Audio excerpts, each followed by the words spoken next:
اللہ اللہ اللہ۔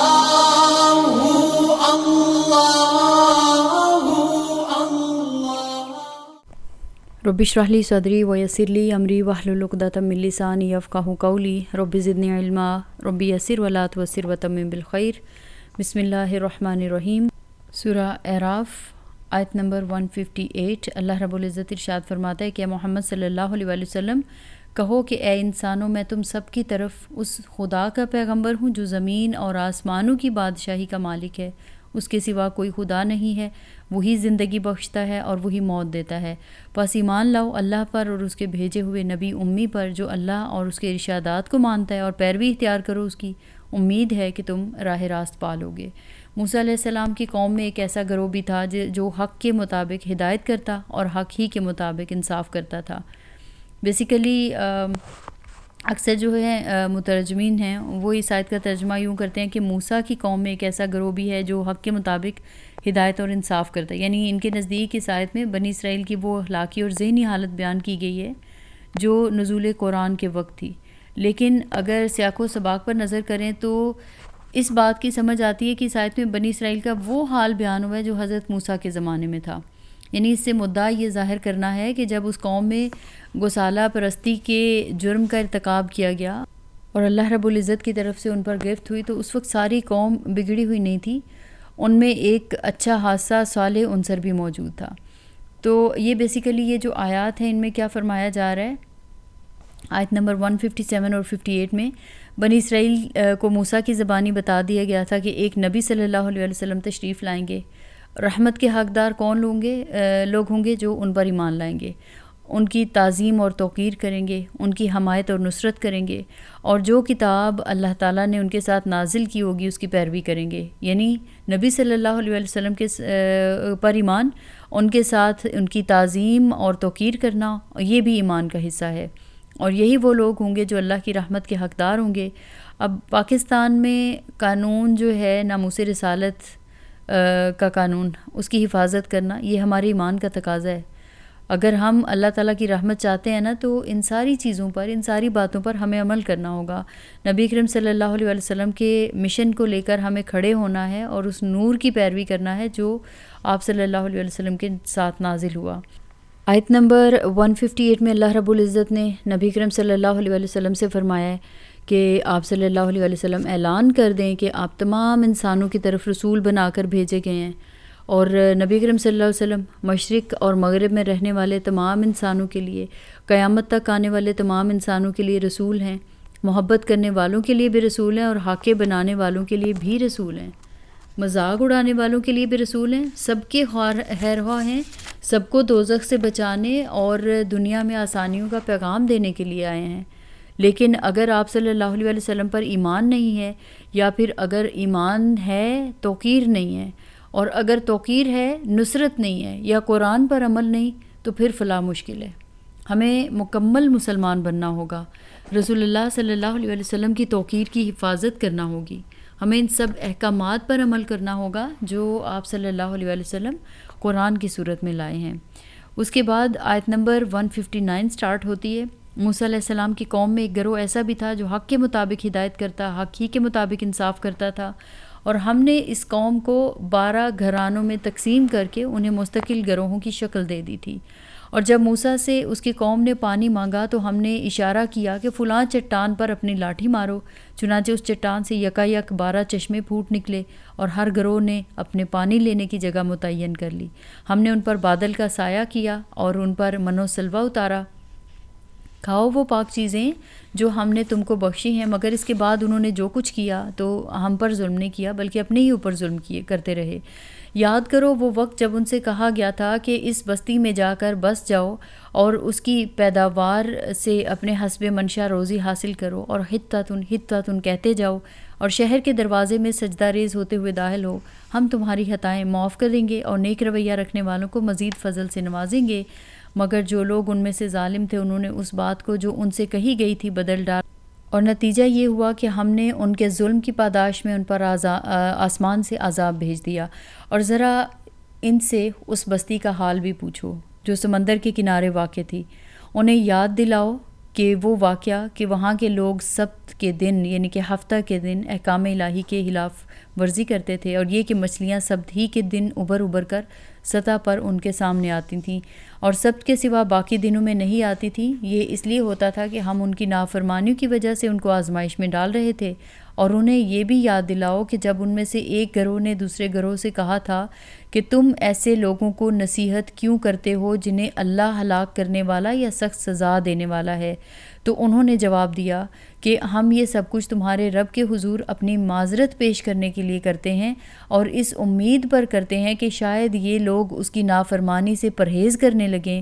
آخرکار جب وہ ان ہدایات کو بالکل ہی فراموش کر گئے جو انہیں یاد کرائی گئی تھی، تو ہم نے ان لوگوں کو بچا لیا جو برائی سے روکتے تھے، اور باقی سب لوگوں کو جو ظالم تھے ان کی نافرمانیوں پر سخت عذاب میں پکڑ لیا۔ اب دیکھیں بیسیکلی یہ جو سارا واقعہ ہے جس طرف اشارہ کیا گیا یہاں پہ، اس کے متعلق یہودیوں کی کتابوں میں تو کوئی ذکر نہیں ملتا، ظاہر ہے ان کی تاریخیں بھی اس معاملے میں خاموش ہیں، لیکن قرآن مجید میں جس انداز سے اس واقعے کو یہاں اور سورہ بقرہ میں بیان کیا گیا ہے، اس سے صاف پتہ چلتا ہے کہ نزول قرآن کے دور میں بنی اسرائیل عموماً اس واقعے سے خوب واقف تھے، اور یہ بھی حقیقت ہے کہ مدینہ کے یہودیوں نے جو نبی صلی اللہ علیہ وسلم کی مخالفت کا کوئی موقع ہاتھ سے جانے نہیں دیتے تھے، قرآن کے اس بیان پر قطعاً کوئی اعتراض نہیں کیا۔ واقعہ بیسیکلی کیا تھا؟ سبت بیسیکلی ہفتے کے دن کو کہتے ہیں۔ یہ دن بنی اسرائیل کے لیے مقدس قرار دیا گیا تھا۔ اللہ تعالیٰ نے اسے اپنے اور اولاد اسرائیل کے درمیان پشت در پشت تک دائمی عہد کا نشان قرار دیتے ہوئے تاکید کی گئی تھی کہ اس روز کوئی دنیا کا کام نہ کیا جائے، گھروں میں آگ تک نہ جلائی جائے، جانوروں اور لونڈی غلاموں تک سے کوئی خدمت نہ لی جائے، اور یہ کہ جو شخص اس ضابطے کی خلاف ورزی کرے اسے قتل کر دیا جائے۔ لیکن بنی اسرائیل نے آگے چل کر اس قانون کی اعلانیہ خلاف ورزی شروع کر دی۔ یرمیہ نبی کے زمانے میں خاص یروشلم کے پھاٹکوں سے لوگ جو ہیں سبت کے دن مال اسباب لے کر گزرتے تھے۔ اس پر یرمیہ نبی جو ہیں انہوں نے اللہ کی طرف سے یہودیوں کو دھمکی دی کہ اگر تم لوگ شریعت کی اس کھلم کھلا خلاف ورزی سے باز نہیں آئے تو یروشلم جو ہے یہ نذر آتش کر دیا جائے گا۔ اسی کی شکایت ایل نبی جو ہیں وہ بھی کرتے ہیں۔ اللہ رب العزت بندوں کی آزمائش کے لیے جو طریقے اختیار فرماتا ہے ان میں سے ایک طریقہ یہ بھی ہے کہ جب کسی شخص یا گروہ کے اندر فرما برداری سے انحراف اور نافرمانی کی جانب میلان زیادہ بڑھنے لگتا ہے تو پھر اس کے سامنے نافرمانی کے مواقع جو ہیں ان کا دروازہ کھول دیا جاتا ہے تاکہ جو اس کے اندر وہ میلانات چھپے ہوئے نا کھل کر پوری طرح سے نمایاں ہو جائیں، اور جن جرائم سے وہ اپنے دامن کو داغدار کرنا چاہتا ہے ان سے صرف اس لیے باز نہ رہ جائے کہ ان کے ارتکاب کا اس کو موقع نہیں مل رہا۔ تو یہ جو سارا بیان ہے نا، یہ جو سارا واقعہ ہے اصحاب سبت کا، اس سے پتہ چلتا ہے کہ اس بستی میں 3 قسم کے لوگ موجود تھے۔ ایک وہ تھے جو دھڑلے سے اللہ تعالیٰ کے احکامات کی خلاف ورزی کر رہے تھے۔ دوسرا گروہ جو تھا وہ خلاف ورزی تو نہیں کرتے تھے لیکن اس خلاف ورزی کو خاموشی کے ساتھ بیٹھے دیکھ رہے تھے کہ بھئی ہر کسی کی مرضی، جو کرتا ہے وہ کرے، ہم کیوں منع کریں، ہم تو نافرمانی نہیں کر رہے۔ یعنی وہ نصیحت کرنے والوں سے کیا کہتے تھے کہ ان کم بختوں کو نصیحت کرنے سے کیا حاصل ہے، تو مت سمجھاؤ ان کو، جیسے آج کل بھی اکثر لوگ کرتے ہیں کہ بھئی ہر کسی کی اپنی لائف ہے، جو عمل کر رہا ہے وہ کرے، جو نہیں کر رہا وہ نہ کرے، جو نہیں کر رہے ان کو مت روکو، ان کو خود بھی اتنی سینس ہونی چاہیے، جو عمل کر رہے ہیں ان کو بھی کہا جاتا ہے کہ بھئی تم لوگ کر رہے ہو نا تو دوسروں کو جو کرتے ہیں ان کو کرنے دو۔ اب ایک تیسرا گروہ تھا، یعنی جن کی غیرت ایمانی حدود اللہ کی اس کھلم کھلا بے حرمتی کو برداشت نہیں کر سکتی تھی، تو وہ اس خیال سے نیکی کا حکم کرنے اور بدی سے روکنے میں سرگرم تھے کہ شاید وہ مجرم لوگ ان کی نصیحت سے راہ راست پر آ جائیں، اور اگر راہ راست نہ اختیار کریں تب بھی ہم اپنی حد تک اپنا فرض ادا کر کے اللہ کے سامنے اپنی برات کا ثبوت پیش کر دیں گے۔ تو یہ جو صورتحال ہے اس میں جب اس بستی پر اللہ کا عذاب آیا تو قرآن کیا کہتا ہے، یہ کلیئرلی اس بارے میں بتایا گیا ہے کہ اللہ فرماتا ہے کہ آخر کار جب وہ ان ہدایات کو بالکل ہی فراموش کر گئے جو انہیں یاد کرائی گئی تھی تو ہم نے ان لوگوں کو بچا لیا جو برائی سے روکتے تھے۔ ٹھیک ہے، صرف ایک گروہ بچایا گیا ہے، کیا فرمایا گیا؟ ہم نے ان لوگوں کو بچا لیا جو برائی سے روکتے تھے اور باقی سب لوگوں کو جو ظالم تھے ان کی نافرمانیوں پر سخت عذاب میں پکڑ لیا۔ بعض مفسرین اس بارے میں کہتے ہیں کہ جو پہلا گروہ تھا نا وہ عذاب میں پکڑا گیا، تیسرا گروہ نجات پا گیا، لیکن دوسرے گروہ کے بارے میں سکوت اختیار کیا گیا ہے۔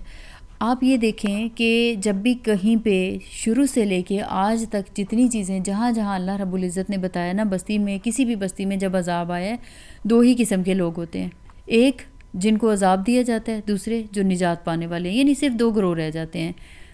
پھر اس کے بعد آپ دیکھیے کہ کسی بستی پر اللہ کا عذاب آنے کی صورت میں ظاہر ہے 2 گروہ ہوں گے، تو تیسرا گروہ جو تھا نا، جنہوں نے اپنا مطلب کلیئر کر لیا تھا، جنہوں نے امر بالمعروف اور نہی عن المنکر کا فریضہ انجام دیا تھا، وہ بچا لیے گئے۔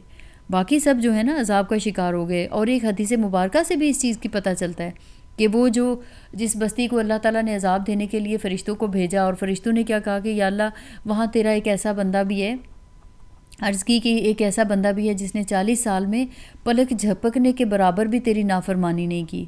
تو اللہ رب العزت نے فرمایا کہ اس بستی کو اس شخص کے اوپر پلٹ دو، کہ اس کی غیرت ذرا تھوڑی دیر کے لیے بھی جو ہے وہ نہیں جاگی ہے کہ لوگ جب اللہ کی نافرمانی کر رہے تھے اس کو اس چیز سے تکلیف نہیں ہوئی، وہ بس اللہ اللہ کرتا رہا، اپنی عبادات کرتا رہا، اس نے دوسروں کو بچانے کی فکر نہیں کی۔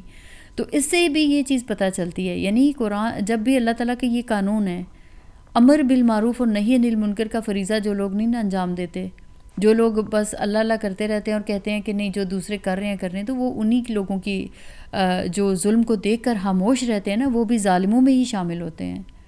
تو اللہ رب العزت نے فرمایا پھر جب وہ پوری سرکشی کے ساتھ وہی کام کیے چلے گئے جس سے انہیں روکا گیا تھا، تو ہم نے کہا کہ بندر ہو جاؤ، ذلیل اور خوار۔ اور یاد کرو جب کہ تمہارے رب نے اعلان کر دیا کہ وہ قیامت تک برابر ایسے لوگ بنی اسرائیل پر مسلط کرتا رہے گا جو ان کو بدترین عذاب دیں گے، یقیناً تمہارا رب سزا دینے میں تیز دست ہے، اور یقیناً وہ درگزر اور رحم سے بھی کام لینے والا ہے۔ ہم نے ان کو زمین میں ٹکڑے ٹکڑے کر کے بہت سی قوموں میں تقسیم کر دیا، کچھ لوگ ان میں نیک تھے اور کچھ اس سے مختلف، اور ہم ان کو اچھے اور برے حالات سے آزمائش میں مبتلا کرتے رہے کہ شاید یہ پلٹ آئیں۔ پھر اگلی نسلوں کے بعد ایسے ناخلف لوگ ان کے جان نشین ہوئے جو کتاب الہی کے وارث ہو کر اسی دنیا دنی کے فائدے سمیٹتے ہیں اور کہہ دیتے ہیں کہ توقع ہے ہمیں معاف کر دیا جائے گا، اور اگر وہی متاع دنیا پھر سامنے آتی ہے تو پھر لپک کر اسے لے لیتے ہیں۔ کیا ان سے کتاب کا عہد نہیں لیا جا چکا ہے کہ اللہ کے نام پر وہی بات کہیں جو حق ہو؟ اور یہ خود پڑھ چکے ہیں جو کتاب میں لکھا ہے، آخرت کی قیام گاہ تو خدا ترس لوگوں کے لیے ہی بہتر ہے۔ کیا تم اتنی سی بات نہیں سمجھتے؟ جو لوگ کتاب کی پابندی کرتے ہیں اور جنہوں نے نماز قائم رکھی ہے، یقیناً ایسے نیک کردار لوگوں کا اجر ہم ضائع نہیں کریں گے۔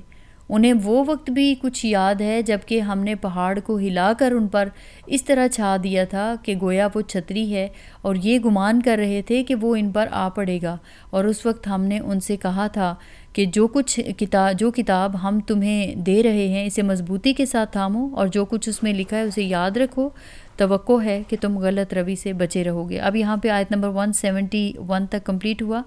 159 کے بعد جو ہے بنی اسرائیل پر اللہ تعالیٰ کے احسانات کا تذکرہ دوبارہ سے کیا گیا نا، کہ بنی اسرائیل کو جب اللہ تعالیٰ نے فرعون سے نجات دی، انہوں نے کیا کیا غلطیاں کیں، اللہ نے ان پر کیا کیا احسانات کیے۔ مصر سے نکلتے انہوں نے جو تقاضا کیا کہ ہمارے لیے ایک خدا بنا دیں، تو اس پر مولانا مودودی لکھتے ہیں کہ غلام قوم تھی، کئی ہزار سال کی غلامی نے ان کے ذہن بدل دیے تھے۔ غلام قوم جو ہے نا، یہ اپنا نظریہ ہمیشہ بھول جایا کرتی ہے۔ غلام قوم کے اندر جو دیگر کمزوریاں ہوتی ہیں نا، وہ سب ایسی قوم کے اندر پائی جاتی ہیں۔ اگر ہم دیکھیں کہ ہمارے بھی انگریز کئی سال حکومت کر کے گئے ہیں، ابھی تک ہم لوگ ان کی غلامی سے نہیں نکل سکے۔ ان کا لباس، ان کی زبان، ان کی عدالت، ان کے قوانین، ایسی چیزوں پہ ہم نے ابھی تک فخر کرنا نہیں چھوڑا ہے۔ حالانکہ ہم مسلم ہیں، ہمیں اپنے اسلام پر فخر کرنا چاہیے، ان کے قوانین کے بجائے ہمیں اپنے اسلام کے قوانین کو نافذ کرنا چاہیے۔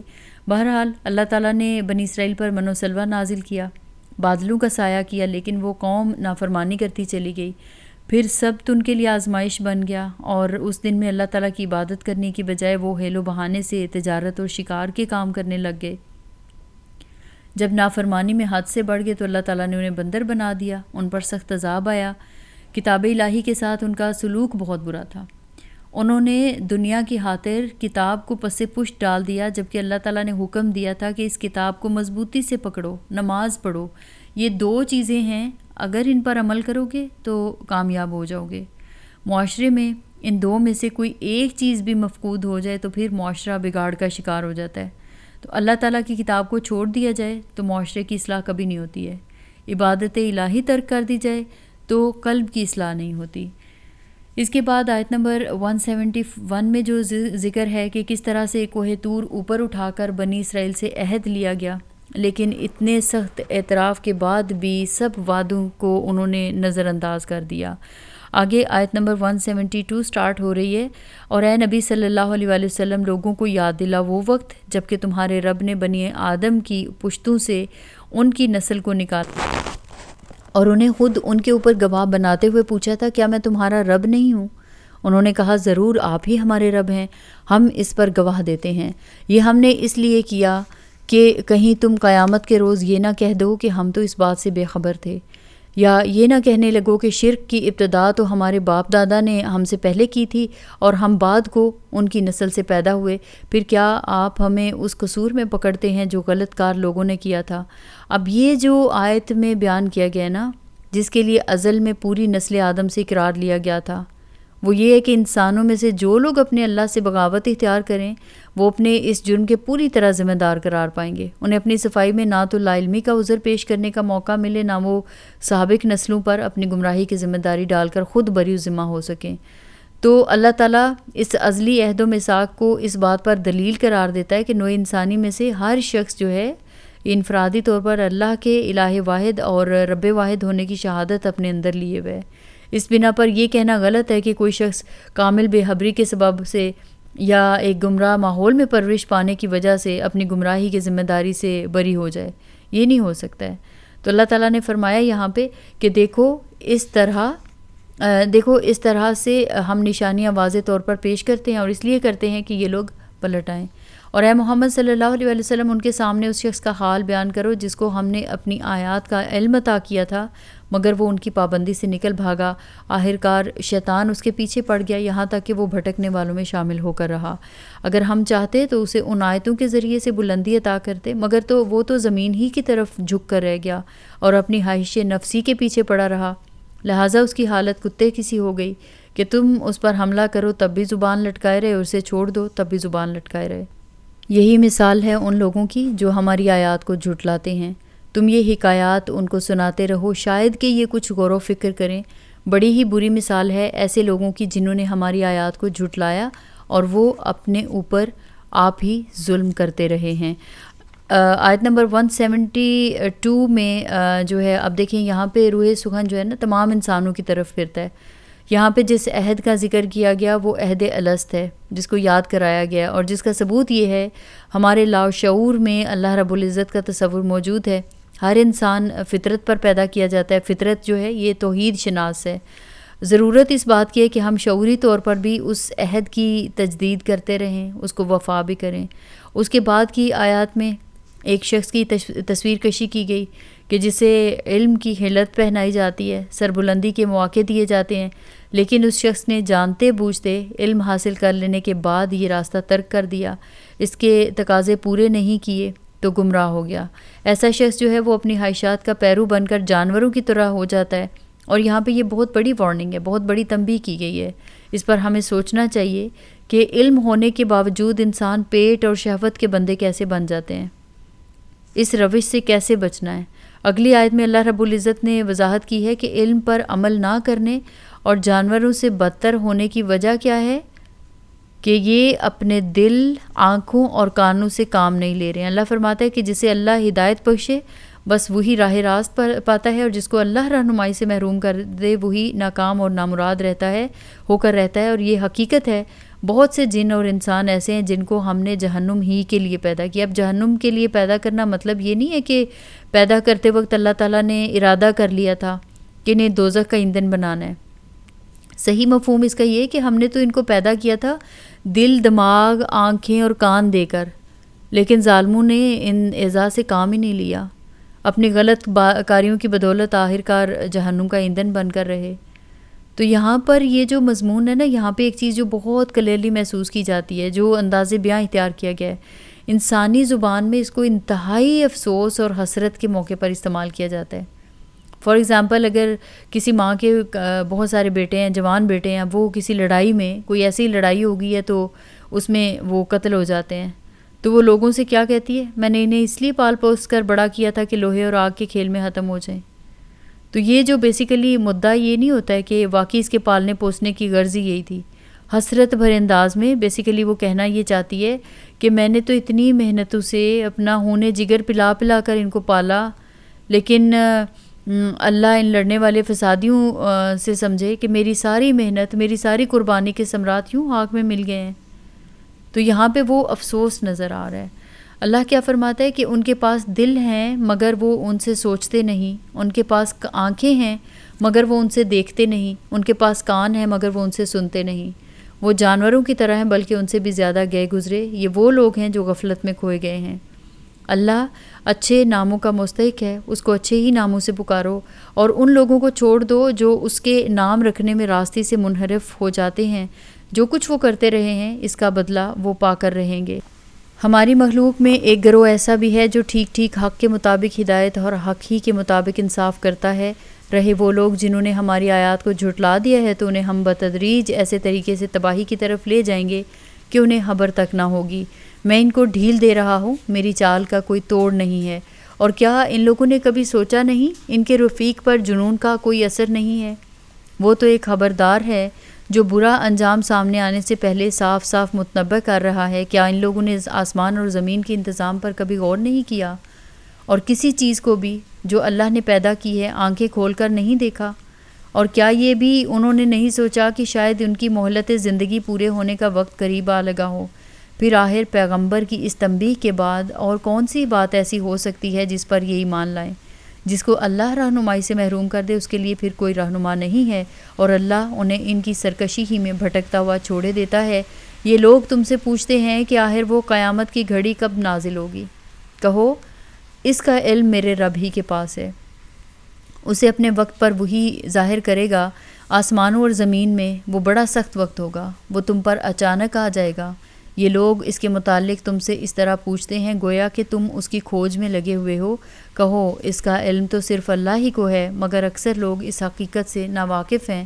اے محمد صلی اللہ علیہ وآلہ وسلم ان سے کہو میں اپنی ذات کے لیے کسی نفع اور نقصان کا اختیار نہیں رکھتا. اللہ ہی جو کچھ چاہتا ہے وہ ہوتا ہے، اور اگر مجھے غیب کا علم ہوتا تو میں بہت سے فائدے اپنے لیے حاصل کر لیتا اور مجھے کبھی کوئی نقصان نہ پہنچتا. میں تو محض ایک خبردار کرنے والا اور خوشخبری سنانے والا ہوں ان لوگوں کے لیے جو میری بات مانیں. اللہ